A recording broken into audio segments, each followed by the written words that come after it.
In the quiet moments of self-reflection, we uncover the whispers of our forgotten dreams.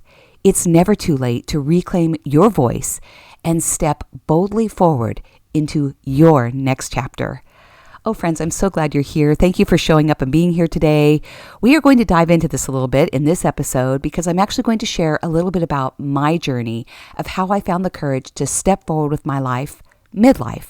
And I hope this inspires you too. If you find yourself feeling a little bit uncertain or full of doubt or feeling unqualified and wonder what's next for you.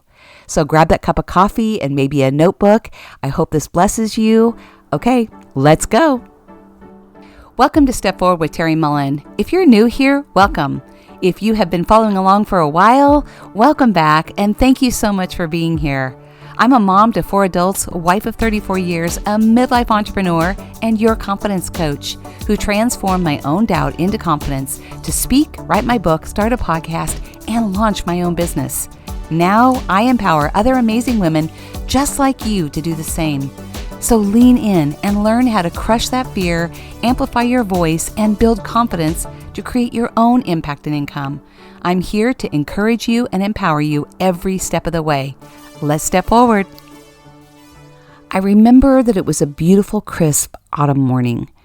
I sat with my coffee and my journal and stared out the window at the magnificent trees that were before me.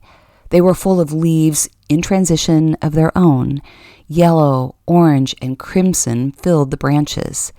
As I studied the leaves and the beauty of the change of the seasons, I realized what a powerful metaphor fall is for our life, especially as midlife women, because midlife is a season of change. It's a season of transition and transformation. And like many of you, I was navigating my own life transition at that moment.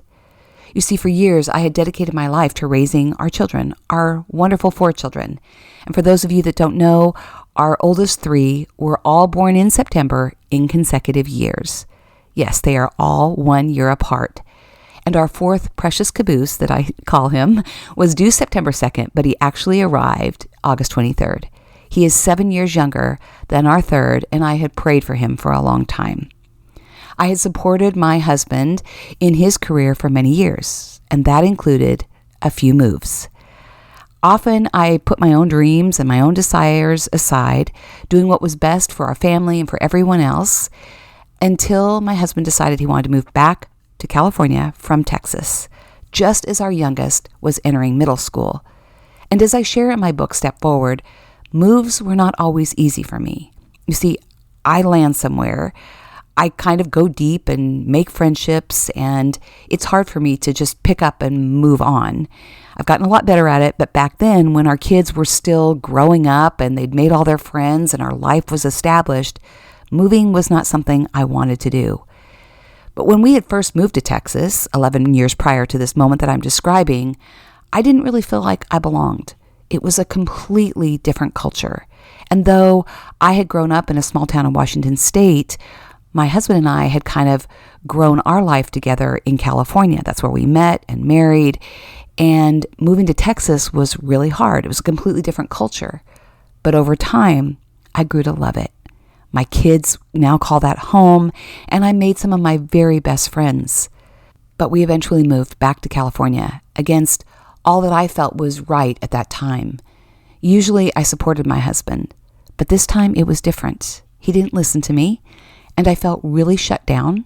I didn't feel heard or validated. He was determined to move, and I share this story in my book.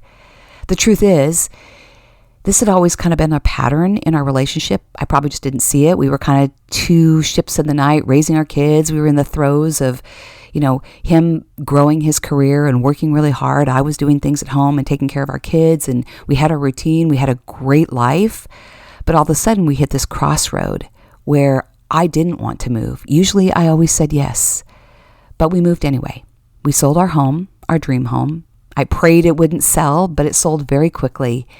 A home that was filled with incredible memories. I was devastated. I was angry. I felt depleted. I felt very lonely. And yes, we were moving back to where our life first began 11 years prior. It was where we met, where we got married, and where we started our family. But Texas became home to me. Suddenly, everything felt different. Suddenly, once again, I found myself just feeling untethered. And there was a huge fracture now in our communication and in our marriage. Our youngest did start middle school at a new school, and we made it work. He made friends, I made friends, we saw old friends, I got involved in my son's school, but my heart was broken. I felt divided. And when our youngest entered high school, suddenly the empty nest was on the horizon, and I wondered who I was. What was next? Who was I beyond being a mother and a wife who helped everyone else? And where did my voice go? Where was the entrepreneur with dreams and goals of her own? And what was I going to do with my one wild and precious life, as Mary Oliver so eloquently wrote? Everything shifted one afternoon when I stumbled upon an old journal that I had stored in a box full of all of my journals. While cleaning, I opened it up and flipped through the pages of a specific journal. Suddenly, I realized I had shelved my dreams just as I had shelved all these journals. I reflected, I paused, and I realized I wouldn't change anything in my life up to this point. Raising our kids was one of my greatest joys and the greatest season of my life. I love being home with them, and it's one I will never regret. Cooking pancakes at midnight when they all came home, maybe with a group of friends after a game or an event, playing catch with my son, jumping on the trampoline, shooting hoops, and just being there when things were hard and things were wonderful. I wouldn't trade any of it. I'd love to take credit for the wonderful, amazing humans that they are, but they are who they are, who God created them to be. And now, in this season of my life, I learn far more from them than they do from me. But on that particular fall day, I really questioned what was next for me. I really questioned who I was and what was I even qualified to do. We had given our kids roots and wings. Roots to always remember who they are and where they came from, and then wings to fly on their own, to create their own path and their own life. And as my grandfather always said, we wanted to remind them to never forget where they came from. For me, that was humble beginnings, growing up in a small town and an entrepreneurial family with a restaurant that I grew up being a part of. So as they left one by one and found their wings, I realized it was time for me to find mine. As I sat in the quiet of the day, I began to rediscover the dreams and aspirations I once held very dear. Writing a book, speaking to women, and using my voice to inspire others.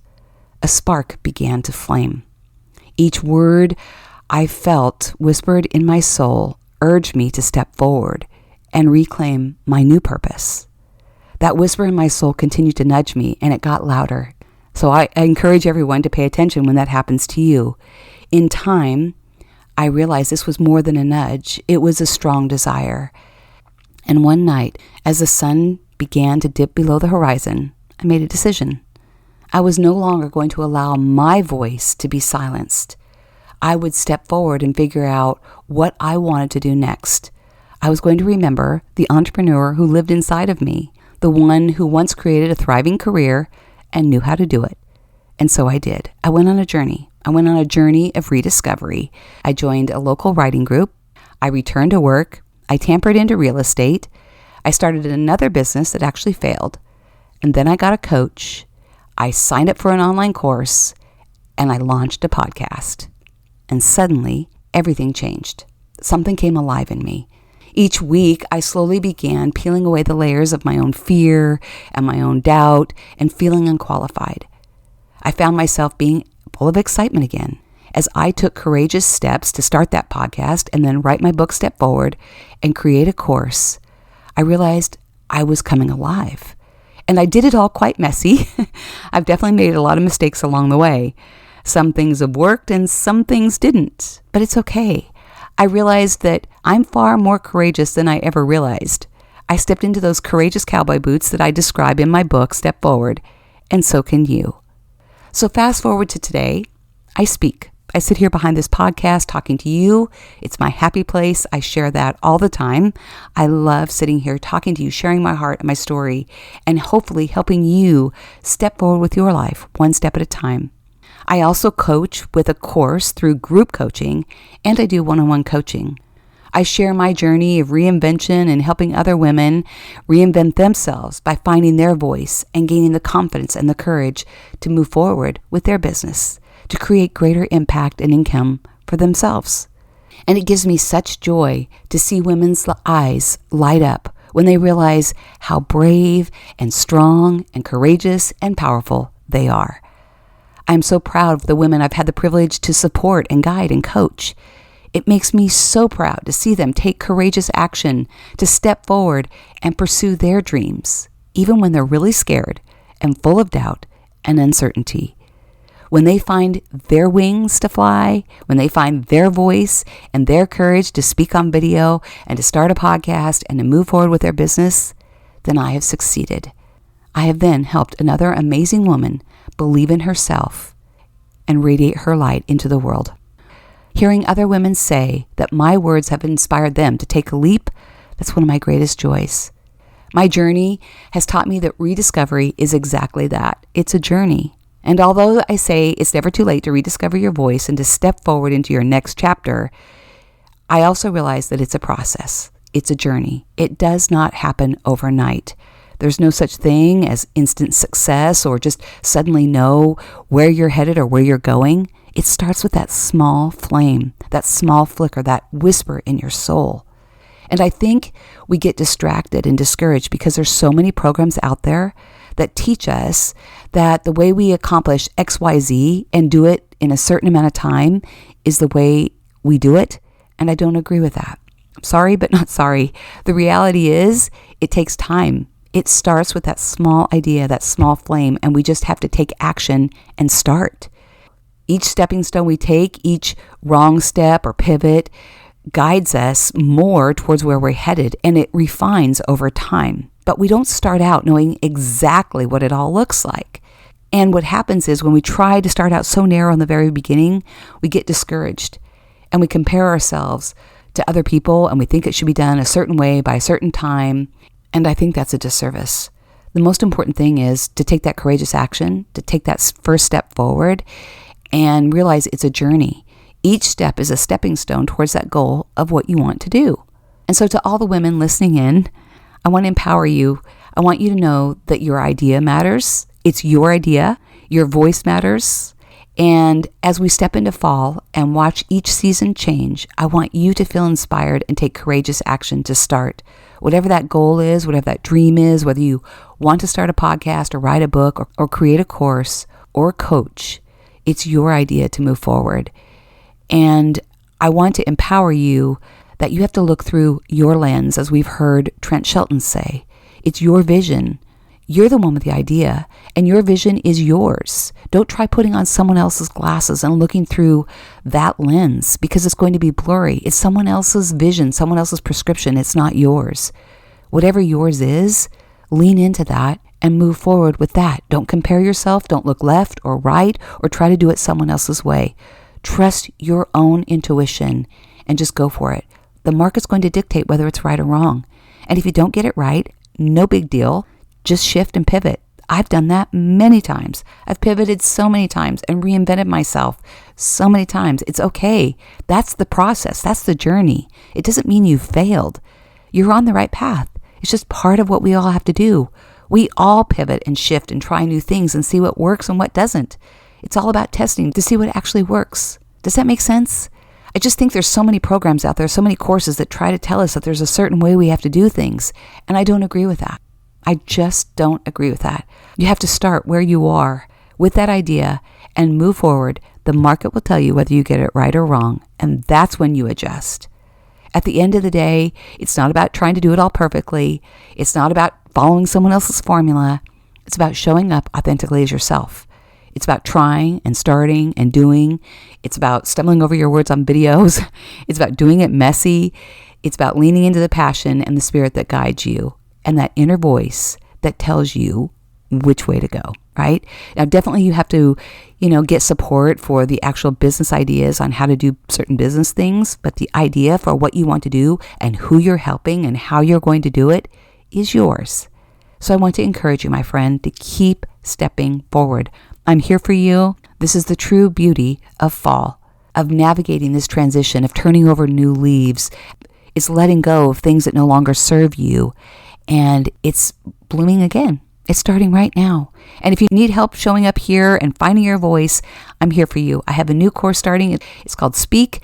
It helps you find your voice, show up confidently with who you are. We dive into the power of you, who you are, what you do, who you serve, and how you will do it. Okay? I'm here for you. You are seen, you are heard, you are loved, you are valued, and you belong. Keep stepping forward. God bless.